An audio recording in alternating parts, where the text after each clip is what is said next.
சீரியஸ்ல முக்கியமான சில நிகழ்வுகள், வரலாற்று நிகழ்வுகள், சீக்ரெட் ஆபரேஷன்ஸ் இதை பத்தி பேசியிருந்தோம். குறிப்பா இஸ்ரேல் பத்தி, மொசாட் பத்தி நம்ம நிறைய பேசியிருந்தோம். ரஷ்யாவுடைய உளவுத்துறையான எஃப்எஸ்பி இது செய்த ஒரு நினைச்சு பார்க்க முடியாத ஒரு ரியல் லைஃப் ஆபரேஷன் நம்ம பார்க்கலாம். இந்த ஆபரேஷன் பேரு ஆபரேஷன் பிளாக் அரப். இதுல டார்கெட் யாரு அப்படின்னு பாத்தீங்கன்னா அமீர் அல் கத்தாப் அப்படின்ற ஒரு தீவிரவாதி. அமீர் அல் கத்தாப் அப்படின்றவன் சவுதி அரேபியா நாட்டை சேர்ந்த ஒரு ஜிகாதி லீடர்.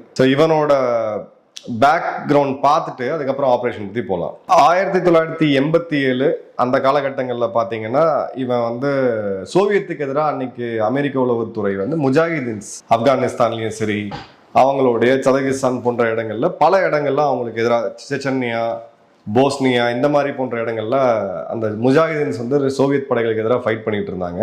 அதுல ரொம்ப ஒரு முக்கியமான ஆள் தான் இந்த கத்தாப். ஸோ தஜகிஸ்தான்ல